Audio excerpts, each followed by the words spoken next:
sang profesor resmi mundur dari jabatan Menko Polhukam.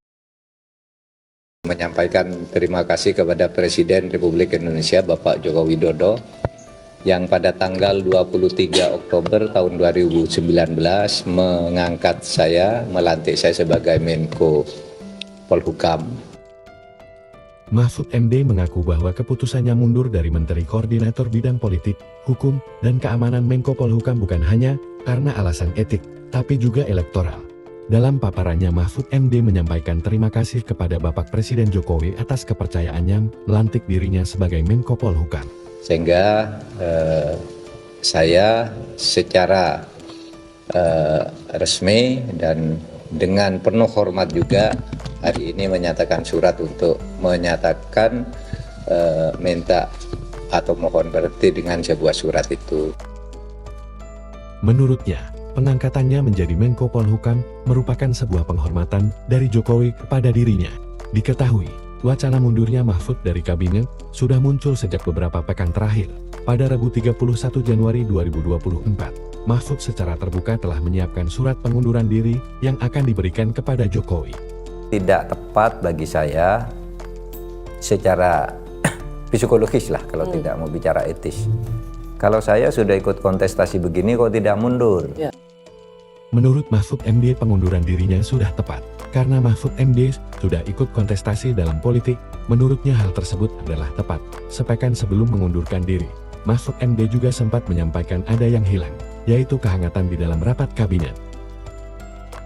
Tapi pada waktu itu timbul pro kontra di sini juga, di kantor ini juga begitu, lalu teman-teman juga begitu, kemudian di TPN, di lingkungan partai politik pengusung juga begitu. Itu kan harus didengar juga semua.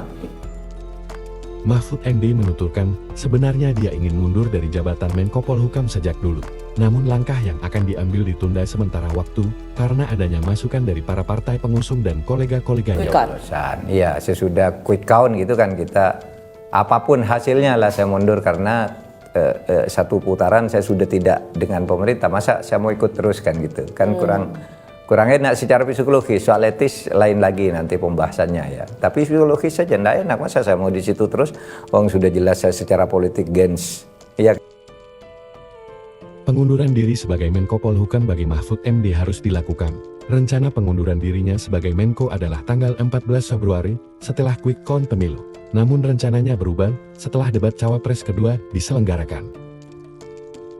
Menteri Koordinator Bidang Politik, Hukum, dan Keamanan Menko Polhukam Mahfud MD telah menyerahkan surat pengunduran dirinya sebagai Menteri kepada Presiden Joko Widodo di kantor Presiden, Jakarta, Kamis, 1 Februari tahun 2020. Mahfud MD mengungkap ada 3 poin dalam surat permohonan pengunduran diri di Kabinet Indonesia Maju era Presiden Jokowi. Ia merinci, poin pertama dalam surat permohonan pengunduran diri tersebut mengenai ucapan rasa terima kasih pada Presiden Jokowi yang telah mengangkatnya sebagai Menko Polhukam sejak 23 Oktober tahun 2019. Poin kedua mengenai substansi dari surat permohonan pengunduran diri tersebut. Adapun poin ketiga, dirinya menyampaikan permintaan maaf langsung kepada Presiden Jokowi apabila ada masalah-masalah yang kurang dilakukan dengan baik semasa menjalankan tugasnya sebagai menteri. Pengunduran diri Mahfud tak lain karena dirinya maju sebagai calon wakil presiden cawapres nomor urut 3 pendamping Ganjar Pranowo yang diusung PDI Perjuangan PDIP. Keputusan Mahfud menanggalkan posisinya sebagai Menko Polhukam pun mendapat apresiasi. Mantan Komisioner Komisi Pemberantasan Korupsi KPK Eri Rijana Harja Pamekas menyebut mundurnya Mahfud menjadi teladan nyata seorang pemimpin yang mampu mengendalikan syahwat kekuasaan.